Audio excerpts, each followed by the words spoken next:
Thanks for tuning in to Proline TV. We're talking golf, the PGA Tour, and we are only a week away from previewing the Masters. But that's not what we're previewing this week. We are going to be taking a look at the Valero Texas Open, the last stop before Augusta.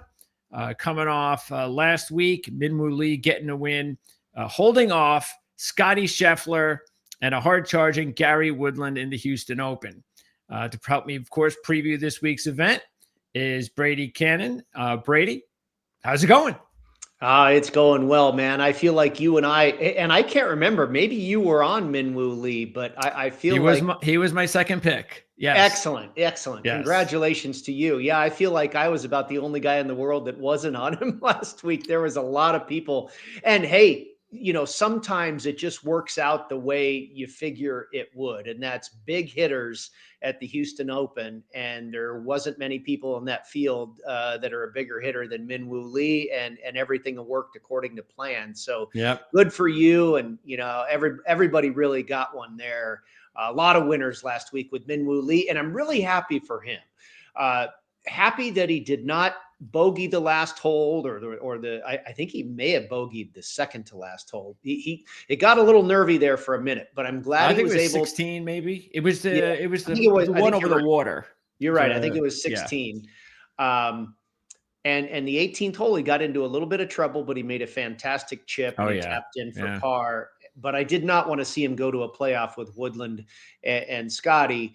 And I like this kid. I was on him a couple weeks ago at Bay Hill, got off to a really good start, then fell off. I knew he was close, and a lot of people, and this just happened to be the perfect track for him. It all worked. And I hope he really takes off from here. I think he's an exciting player in the game, and I'm happy for him. Yeah, and because he's got a nice run right now. He's going through, no question. He's got the chops, so it should be interesting to see what's next for Minwoo Lee. Obviously, his sister is a big deal on the LPGA side, so it's a hell of a family. Their parents obviously must be super proud. So this week, we are taking a look at the Texas Open. As you can see here, we have our model set. This is actually Brady's model. I have my own, but Brady has his. Of course, I'm learning from Brady. So, but we have different models, but that's the whole idea. If everybody had the same model, it would be boring. But anyway, things are pretty consistent, though, because it's funny. I was going over your list of your picks this week, and I had like a list of about what was it? I had a list of 12 players, and so I was going to take 8 of those 12. I didn't know which 8, but I was taking it. I needed to see your list first, no duplicates. And this is the first time that there were actually 4 players from your group, and then I had 8 left, and it made it easy. Oh, okay, and I was like, well, wait a second. Now we're starting to think a little bit alike, which is what you're going to do when you start handicapping and using the same tools and understanding. Of course, for me, this is what I've done my whole life. I'll bring on like an expert handicapper like Brady, and I learn from Brady, and then I follow what he does, and I put in a little of my own, and then there you go. We're not going to have all the same picks, but I'm going to have a lot more now of what I should be doing in order to put together a really good team each week. Same thing I've done in horse racing and NASCAR and other sports. And of course, having Jim Feist and Mark Lawrence to pick their brains every time I do a show is gold. So so I thought that was kind of funny that it all worked out that way. So we're on definitely on the same page here. And speaking of this particular event, I think this is the second Greg Norman course we're talking about far this year, even though the other course that he developed is completely different, isn't it? Yeah. This golf course here, and you're referring to the Mexico Open at Vedanta. That's a Greg Norman course, and I'm trying to remember who won that. I know Jake Knapp was the defending champ. Was it Eckroat? Did Austin Eckroat win that thing this year? No. Maybe Eckroat won last year. Maybe I don't know. I can't. It's escaping me. But this is also a Norman design. Sergio Garcia came along as like the player consultant in assisting with the design here. But this course is pretty darn unique. You know, when you're trying to find correlated courses to TPC San Antonio, it's more about crossover success. Like you sometimes see the same names pop up at some of the same courses. There's not a lot of rough here. You know, it's kind of similar, and it's also maybe where we see the most crossover success to Silverado and Napa, where they play the Procore Championship.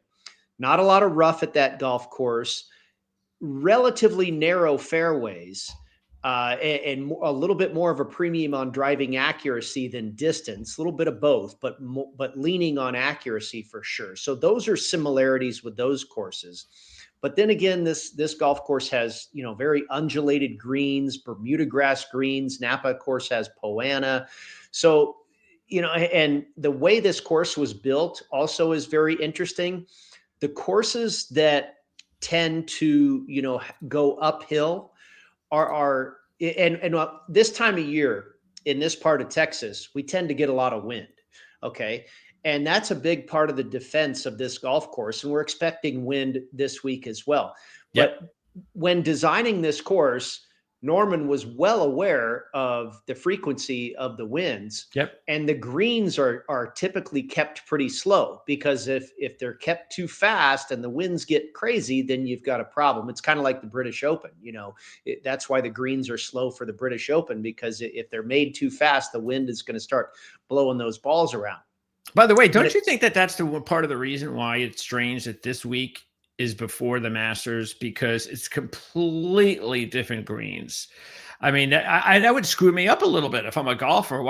I'm going to go to a golf course where the greens are slower, and I'm going to get to the Masters, which are like the toughest, you know, greens in the world, especially because of the speed. It's just completely different. That would freak me out a little bit. Yeah, it's kind of like these two Houston last week is set up specifically to try and mimic Augusta National, the very short rough, the wide fairways, yada yada. This is similar in the sense that it has very little rough and the greens are very undulated, but you're right, the green speeds are different. You know, like I said, this course is very unique. It's not really like a lot of different courses on tour. As far as the layout, what skill sets are important. It's got a little bit of everything. And what I was going to say here, the courses or the holes on this golf course that run uphill tend to play downwind. And the courses and the holes here that run downhill tend to play into the wind. So that's an interesting design element as well. Just a lot of little quirks at this golf course. It's a stock par 72, you know, 4 par 5s, 4 par 3s, 10 par 4s, but a pretty difficult golf course. You know, the winning score here, it's very dependent on the weather and the wind. We've seen winning scores here, you know, 12 under par. We've seen winning scores here, 20 under par. Here locally at the Westgate Superbook, the winning score proposition bet this week is under or over 17.5 under par. Oh, well, I would go under that now. It feels that way a little bit. It feels like they're maybe given, and I don't know, maybe they've got a better weather report than we do, but I would tend to lean towards the under as well. Yeah, and look, it only takes one, so you never know. I know last week was no indication because it was so wet, and that is usually a tough golf course. Right. The scores, like you said, are also are not fluctuating. They usually stick around 12 or 13, even though Finau had a really good, lot of single-digit winners. Yes, and you're right. The rain softened it up the first couple days. And there is some rain in the forecast here as well. And maybe that's what the odds maker at the Superbook is figuring on. But yeah, I don't know. I'd be with you. It looks like the weather's kind of all over the place. You and I were talking about. It's going to be crazy. I mean, temperatures ranging from high 60s to low 90s over the course of the 4 days. Nuts. Wind, possible rain. Yeah, it's really kind of a little bit of everything. If all that comes to fruition, then I think you're definitely getting a lower winning score than 17.5. Yeah, especially because Sunday is going to be the coldest day. And windy as well. And windy, and you would think it's Sunday, so the scoring usually doesn't, it usually gets tighter in that situation. Of course, unlike Sunday at Houston, when the scoring was because of the that was wet probably weather. the easiest day, right? Yeah. Woodland and Scheffler both were 63, 60. Valimaki was 62. And some crazy scoring at Houston last week. We're not going to see that this week.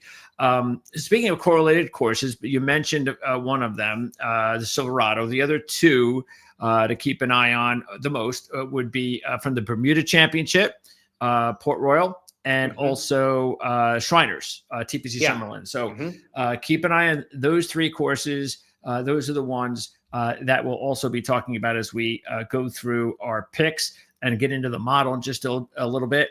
Some other TPC San Antonio trends.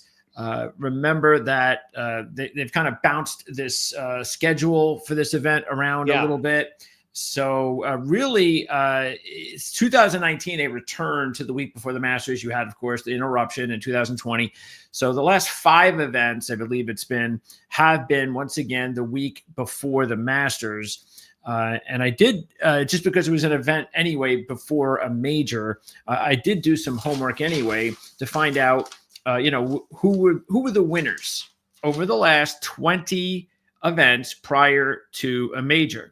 And I remember we talked about McIlroy a week or two ago about saying he's really good when he does play before a major. Last year before a major. Yes, he of course. But here's the thing, and of course no McIlroy this week. But here's the thing: last year there were 2 major winners that won events before a major, but they also happened to be signature events.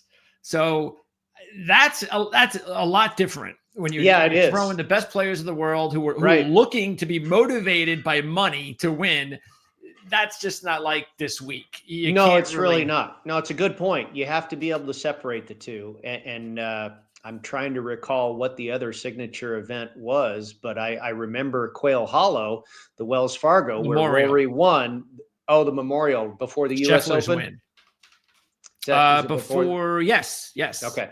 Yeah. So, but Rory won the Wells Fargo prior to the PGA Championship, and there was such a buzz about that because Valhalla was where he had won 10 years prior and all that good stuff. But you're right. There's a big difference there with a signature event leading up to a major versus, just a regular normal tour event where you typically, the field this week is interesting. There's 27, and this is part of the handicap too, Greg. I didn't really pay attention to it as much.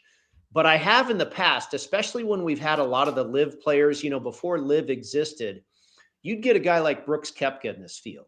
And we kind of all know the narrative around Brooks Koepka that he doesn't really care about anything except for the majors. I mean, that's kind of loosely stated. But you could always kind of bet against Brooks Koepka in an event like this because you knew this was just a glorified practice round for him. He cared about next week. Yeah. There's other guys that you see in this field where you're like, dude, are they really trying to win this week? We kind of thought that about Rory and Scotty possibly last week. Now they made a push. They were both there. But this particular field, I didn't really get the sense that there were many guys that weren't here to win, that were here just for a tune-up. So I kind of stayed away from that. Sure. But you've got 27 guys in this field that are already in the Masters. The rest of the field is trying to win and get in. So if somebody that's not already qualified for the Masters happens to win this week, they're in. And I ended up, again, unintentionally, with 5 guys that are not already in the Masters field and 1 guy that is. Okay. Well, that works out. I actually think that, whether, like you said, unintentionally or not, just quickly taking a look at picks.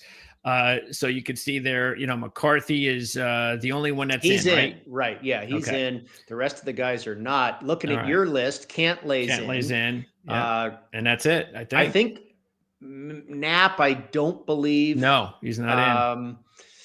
Gerard, Hoagie, Stevens. Yeah, I think you're right. I think you may Hoagie, only have 1 or 2. Is Hoagie in? I don't know if Hoagie's in.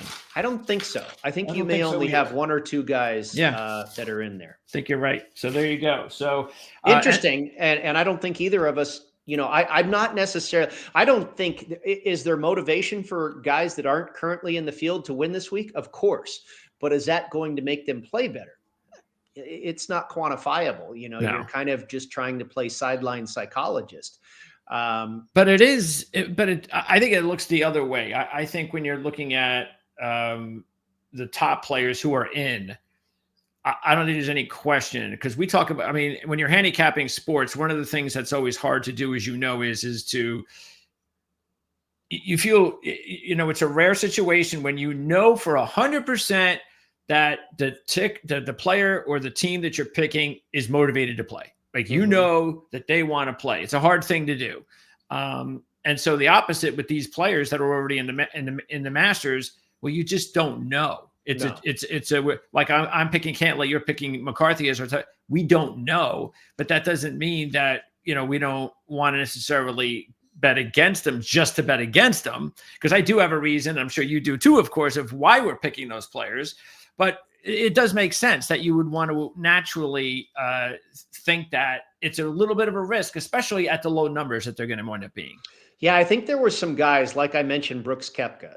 There were some guys in the past that would play these standard tour events the week before a major, and you just knew they were there for nothing more than a practice round.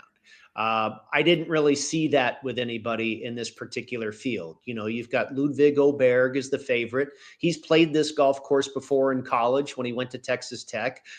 I don't think he's necessarily just thinking about Augusta. Yeah, of course it's on his mind, but I think he knows this course well enough. He knows the area. I think he's motivated to win here. You mentioned Cantlay. He hasn't had the greatest season. He'd like to get a win. You'd like to build some momentum going into next week. Well, honestly, the reason that I took Cantlay was one major reason, and that is his, two reasons, really. One is that he actually has been playing really well. He's made 13 straight cuts. Actually, the three reasons. The second is the model that I put together is really good, including on par fives, and he's awesome at the Shriners. Oh yeah. Absolutely awesome. No doubt about it. So, and then like Corey Connors has won here twice before. Yep. Why couldn't he win again? Sure. Tommy Fleetwood. Now, he plays pretty well before majors, though. I've looked at his history, and he has a pretty good history before majors. I don't doubt it. It doesn't surprise me, because Tommy Fleetwood's always pretty darn good. But is he going to win this week? I liked him a few weeks ago at the Valspar, but I think Tommy Fleetwood could be a guy that is definitely focused on next week. He might be the one guy, but I'm not going to bet against him because he's one of the more talented players in this field, no doubt about it. But McCarthy was the guy eventually I went to, and I'll give you my reasoning there. Yes, he's playing next week, but this is a guy that also lost in a playoff last year to Akshay Bhatia, who ended up winning this thing and is your defending champion. In addition to his runner-up last year, McCarthy's also finished top 20 here on two other occasions. Yep. So I think this guy is pretty well invested in this event and would love to. He's still looking for his first PGA Tour victory as well. Yes. So I think there's plenty of reasons to say Denny McCarthy is not just, trying to quote unquote skip the Valero and move on to next week. Yeah. And going through that list again, so these are the last 20 events before majors. So you had 9 major winners, out of the last 20. You had, interesting enough, 3 had home motivation. In other words, Jordan Spieth winning the Texas Open in 21, Nick Taylor, Canada, a couple of years ago, and McIntyre, Scottish Open last year. Yeah. So that's 12. Okay. The other 9 had an average world ranking of 121.7. Yeah. So there you shots, go. Random. So yes, and that's why we have a lot of long shots here, which do make a lot of sense. And if you look at it, the overall trends regarding these long shots, 10 of the 14 winners at TPC San Antonio ranked outside the top 50. 7 of them ranked outside the top 100, including 336, 285, 242, and 232. 6 of the 14 winners made this event their first ever PGA victory, like maybe Denny McCarthy.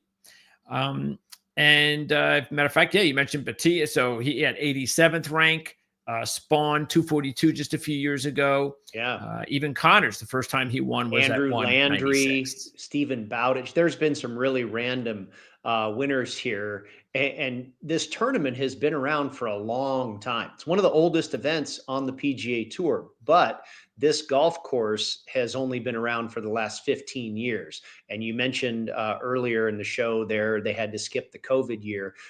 So this, I believe, will be the 14th time. Started in 2010, and Adam Scott won it that year. 15th. This will be the 15th. Is it the 15th? Okay, Yeah. right, right. Okay, so yeah, that makes sense. So 15th year in a row at this particular golf course. And I think the highest ranked player is Jimmy Walker to have won here. And that is from 2015. This guy, if I recall. That could be another home and a major champion. That's right. Yes, yeah. Absolutely. And then overall, too, even though Patrick Cantlay, like Minwoo, who had never seen the golf course last week or have never played in it, Patrick Cantlay has never played at TPC San Antonio.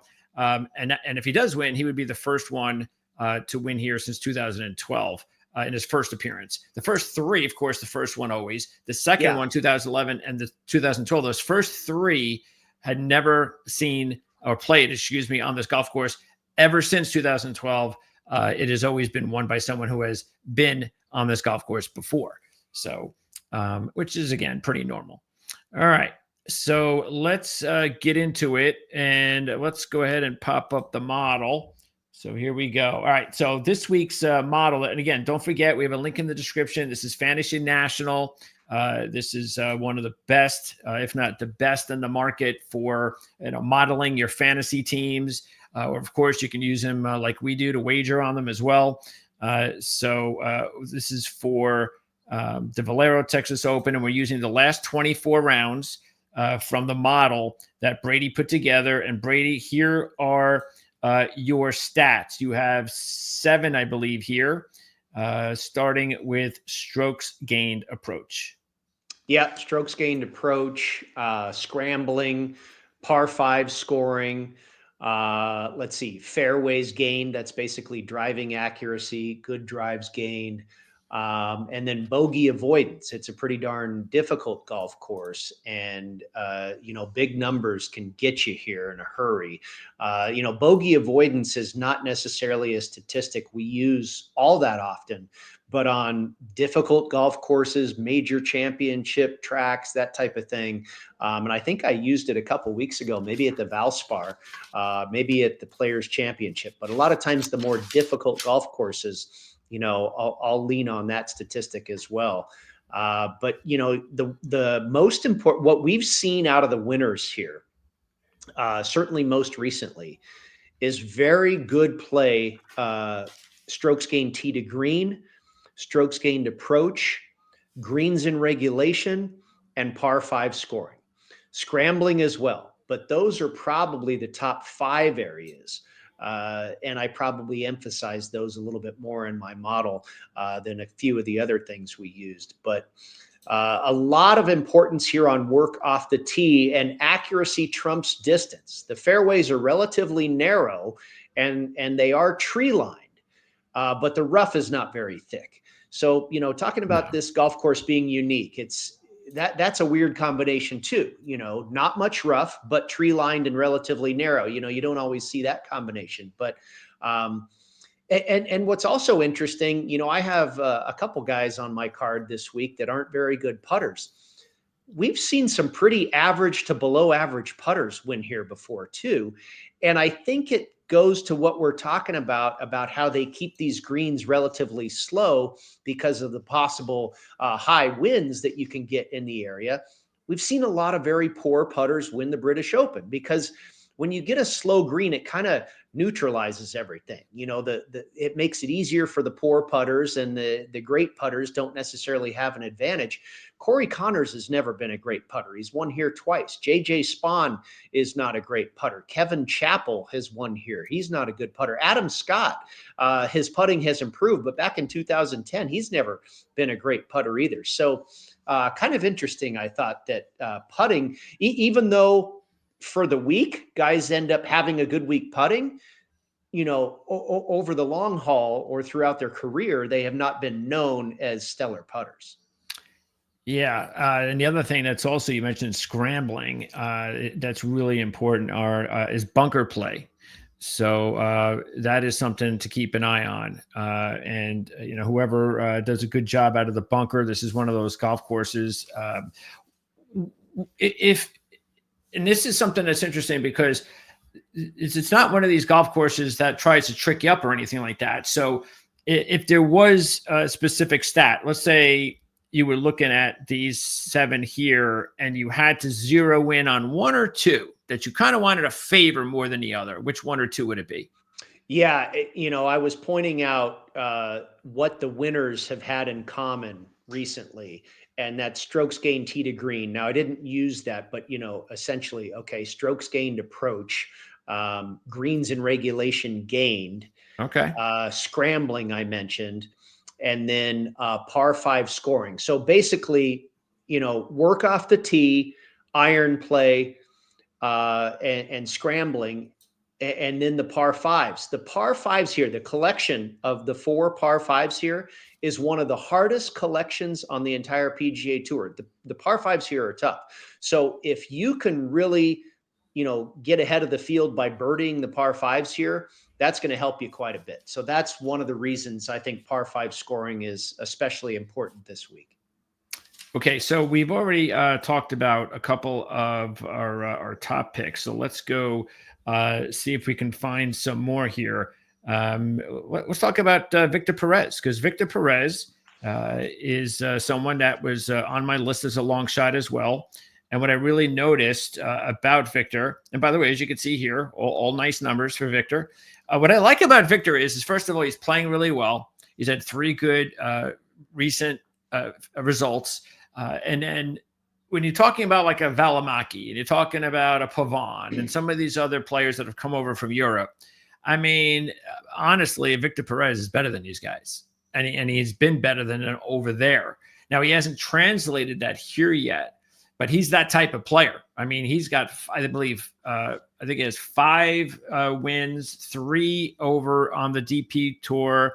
One of them was Abu Dhabi.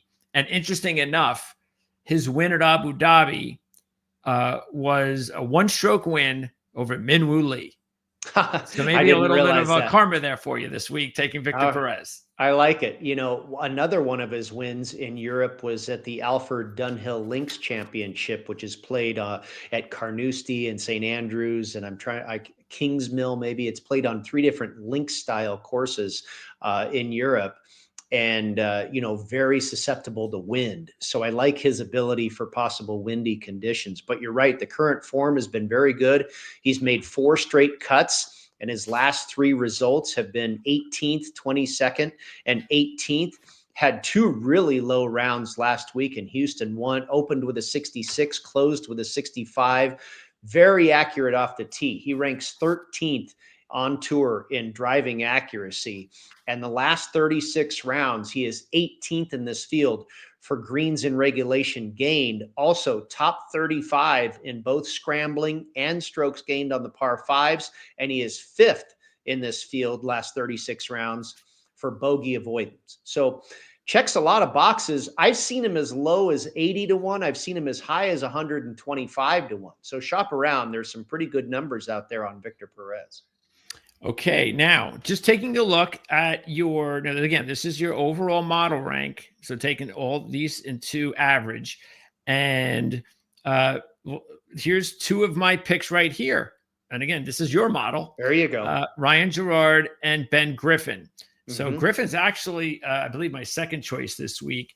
And of course, Griffin had a nice little run about a month ago. It's cooled off just a little bit, but I like the fact that at least he looks like he's headed back in the right direction and more. And look, I mean, he's another one of these players that looks like he's overdue for a win. He's so close. But also keep in mind too, that he's had 2 really good finishes in Bermuda. So I like that. And he's never won before. So maybe this is the perfect spot for him. By the way, he's ranked 51st in the world. So he does count outside the top 50. And then the other player just missed last week, he and Michael Kim were kind of trying to jockey for position there. Masters. Right, to get into the Masters field. Michael Kim made it. Ben Griffin did not. So, yeah, he'll need to win this week to join Michael Kim next week. Little extra motivation doesn't hurt any if you got a player, as we said before. And Gerard, yeah, I mean, look, we talked about well. him. He is, isn't he? And he's playing this right now. If he notches himself a win, which can happen the way he's playing, he's right up there with. I mean, look, he gets a win, he'll probably be Rookie of the Year. That's how strongly he's playing. Yeah, no, I don't disagree with you. There's another rookie out there that's playing pretty well right now, Stephen Fisk, who's on a lot of people's radar as of late. Very good driver of the golf ball.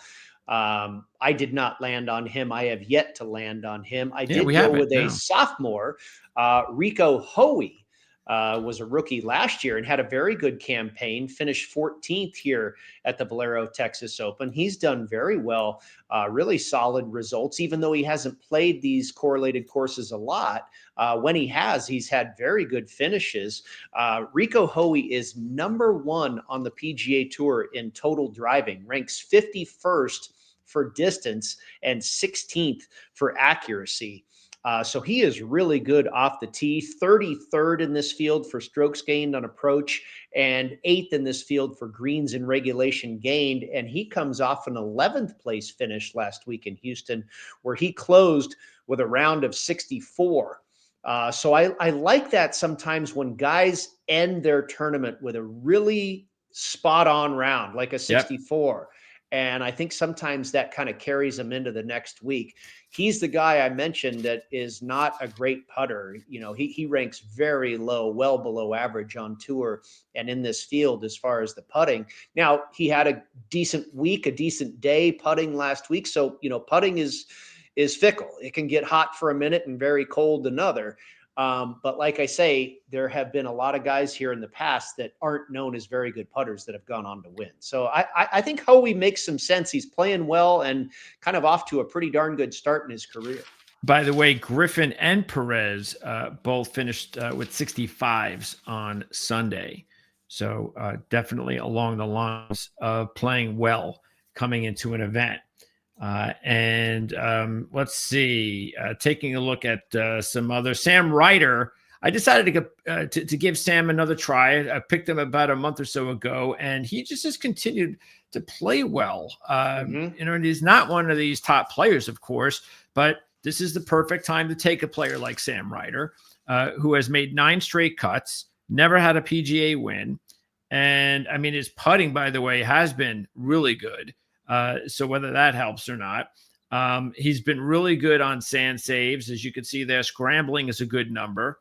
You know, he's got a couple of good results, including a 5th at Bermuda last year on some of the correlated courses. So I just think Sam Ryder might be one of these, you know, overdue journeyman type players that just is playing well at the right time. And as you can see here in your model, has a lot of good here to look at. I think it was last week that he was really on a torrid pace out of the gate and really should have been the first round leader, and then finally cooled off. 6 under par, I believe he got off to. He was at that point. And then, like you said, then I think he backed into 4, and then that was the first round lead was all 4 under, I believe. So that was 2 weeks ago, or was that? I can't recall, but I know that one of my buddies was on him for first round leader, and I was taking notice because I was like, oh my gosh, here he goes. Yeah. And then he slipped back a little bit. And then here is Bud Cauley off to an amazing start. It's a great story. Yeah. You know, he had the accident. He had the trouble after the accident. So basically almost 5 years out of his pro career just down the drain. And he's now back playing as good as he's ever played. As you can see here, look at all the green there in your model. You know, he is really coming on strong with back-to-back top 10s, 4th place in his last event, which was at the TPC at the Players. So he's got a 4th at the Players, a 6th at the Valspar. You know, he seems to be also putting really well. And yes, a player that definitely makes a lot of sense. Yeah, I have never played Bud Cauley before. Yeah, right. But you're right. He is, you know, he's always been a very good player. And then, like you mentioned, his career was absolutely interrupted, almost ended, almost his life was ended in a car crash in 2018. Just a brutal accident there, but he is really starting to show some form. He's been back on the tour now for about the last 3 or 4 seasons, and really starting to find his way. Yeah, finished 4th at the Players, 6th at the Valspar. So coming in here red hot. He's been top 10 here before. He's also been top 10 before at TPC Summerlin and in Napa. Really good across the board in all the stats this week. And it's kind of interesting. Bud Colley was a collegiate golfer at the University of Alabama. And it was back in 20. Another one of my selections is also a former collegiate golfer at the University of Alabama, and that's Lee Hodges. And back in 2020, this golf course, TPC San Antonio, hosted a Korn Ferry Tour event. And Lee Hodges finished 14th. The guy that won it that year was Davis Riley, as a member of the Korn Ferry Tour, who also played golf at Alabama. So maybe there's a University of Alabama thing here, and Bud Colley will be our winner this year. We'll see. Yeah, you look for anything you can get. Absolutely. There is Hodges. So Hodges sitting 8th overall on your board. And, he's got the win. So, he is a PGA Tour winner. But overall, again, the model looks good. He's putting well. He's missed a cut here twice, but he does have a 6th place result a couple of years ago, and he's playing well with 8 straight cuts made. 5 of those top 20s, 3 of those top 10s, and 1 top 5, and is also coming in after an 11th place finish last week. Yeah, I really like the way he has been playing this year. Now, this is nothing like Bud Colley, but Hodges was also away from the game with injury for a minute. This is, or last week rather, was the first time that he had played since the Phoenix Open. He was just nursing a minor rib injury, but came back, returned to action last week, like you say, with a great finish, an 11th place finish in Houston, and already has a couple top 10s prior to that. So the season has been going very, very well for Lee Hodges already. He, like you mentioned, he was 6th here in 2023. I talked about also finishing 14th in 2020 at the Korn Ferry Tour event. Excellent in this field on the par 5s, 8th for strokes gained par 5s. He's really exceptional across the board in the stats this week. So, maybe that University of Alabama connection will put us over the top with Lee Hodges. All right. Jake Knapp, meanwhile, sitting there as one of my picks. And a couple of things I like about Knapp is, first of all, he's been playing pretty well lately. He has 5 He's a darn good player. Yeah, and another great story. Of course, we last year when he won, it was great to hear what he had to do when he got back into the game, and it was just really something else. And now he is turning into a really good player, a much more consistent player too, with 5 top 30s in his last 6, one of those being a top 10, and very good putting right now. That is something that is really helping his game. He hasn't played here before, so you got to keep that in mind. But I think, you're getting about 60-1 somewhere in that range. And I think that he's not a bad, I think he's not a bad gamble right now, the way he's playing. And he's not, like you said before, he's not yet able to play at the Masters. So there is motivation there. Yeah. I mean, you could argue that this field's pretty strong and it's pretty heavy at the top, but there's a lot of guys in this field as well that are not exactly household names. I think Jake Knapp is becoming, he is quickly moving into that next tier. This guy's pretty darn good, and obviously already has a PGA Tour win. But you just look at his results so far this season. He's been in contention or made some noise a few different times. And yeah, I mean, he's got a silky smooth swing. You talked about the putting. He's a good putter. He's got all the tools, and he hits it a really long way too. He really has all the tools. Yeah, and he's still like 82nd in the world, so a lot of room.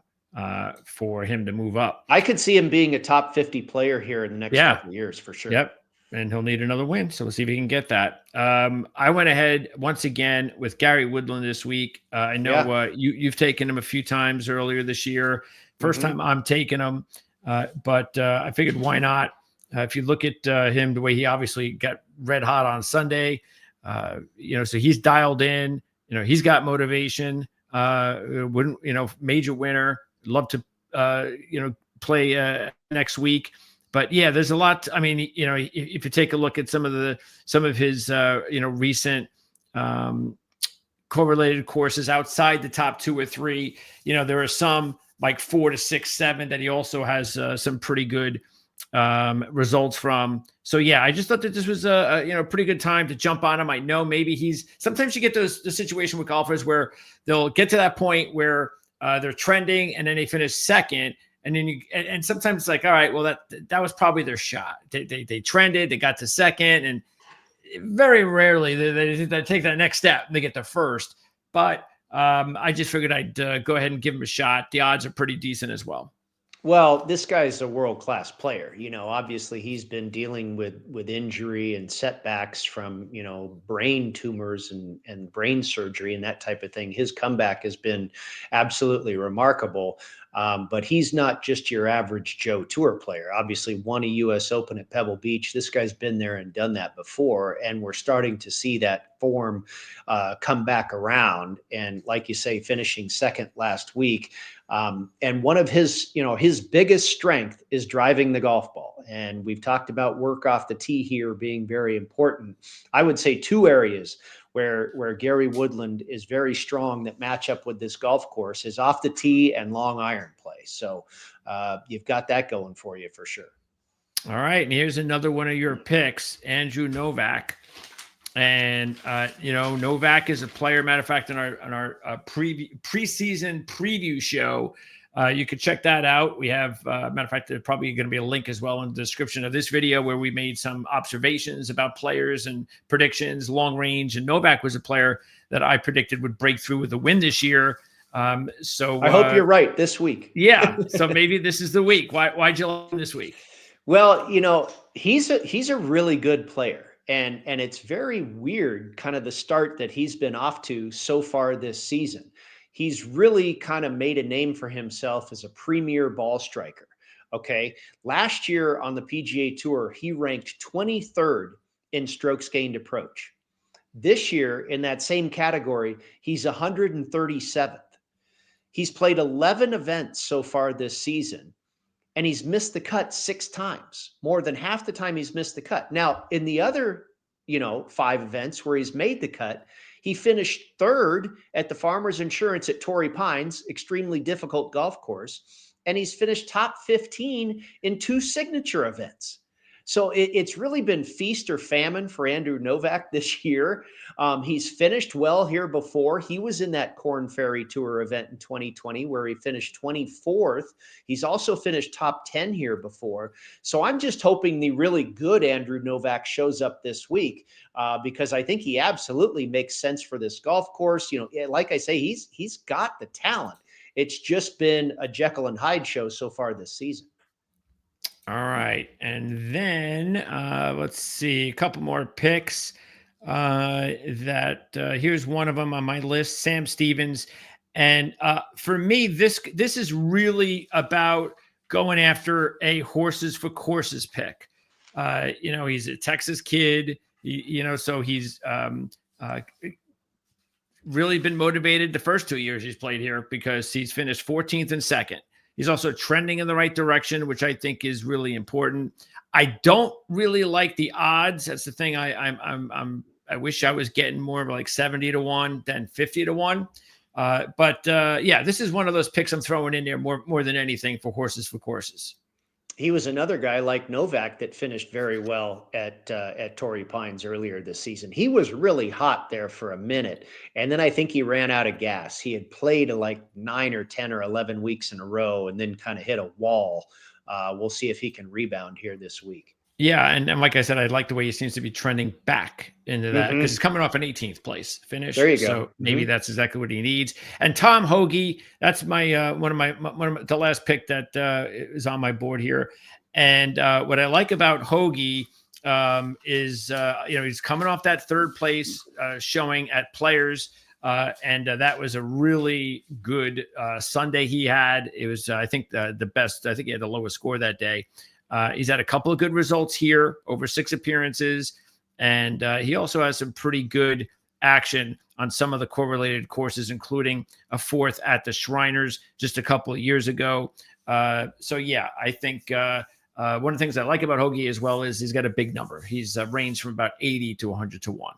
So, Hoagie, I saw somebody mention this week in relating to Tom Hoagie. I think it's Batia, McCarthy. I'm trying to remember. There was 3 guys that were all right there in the mix at the Players Championship just a few weeks ago. yeah. And it's just like same 3 guys that have won here or done incredibly well here. Maybe Corey Connors. I think Corey Connors had a really good Players Championship as well. So they were kind of making a case that maybe Sawgrass is correlated. I don't know if that's completely true, but hey, we've seen some recent crossover success anyway. So there's another reason possibly why Hoagie could maybe go well. Because you're right, he's played not only just recently, but he's got the course record at Sawgrass. He's always played very well at the Players Championship. Yeah, I think one of those reasons could be the overseeded Bermuda grass. Yeah, possible. So there's a little of that. But yeah, by the way, every player that I mentioned since 2019 that when we've returned to the week before the Masters, every one of them has played in the Players for whatever that's worth. So all right, so there you go. That is it for our preview of the Texas Open. And let's just flash the picks one more time. Next week, it is going to be the Masters. So we're going to be recording once again on a Tuesday. And when we record on Tuesday, we are going to be joined by Jared Smola, who was my lead golf analyst for 2 years prior. He was with us in our preseason preview video that we just mentioned. And Hall of Famer Jan Stevenson will join us as well. She's going to join us for the early segment. She's obviously got playing experience and a lot of knowledge of Augusta National. So looking forward to that. We've got a couple of additional handicappers joining us next week for the show, Brady. Yeah, absolutely. It's Masters week, baby. Going to be fun. I as much as I look forward to it, I also dread it a little bit because I know it is absolutely one of my busiest weeks of the entire year. By the time we get to Thursday, I'm just about half dead trying to watch the thing. Well, let's just hope it's an entertaining, fun, and impactful Masters. I know last year, I think they had the weather problems. I don't think it was one of the best Masters, but we'll talk about that next week. Weather's definitely going to be a factor as always. So check us out next week. And also don't forget to look at the links in the description of this video. You can find Brady's artofgolf.com previewing this week's event, the Texas Open, including how you can check him out in some of his other social media activities. So for Brady Cannon, I'm Greg DePalma. Thanks for tuning in. We'll see you again next time here on Proline TV.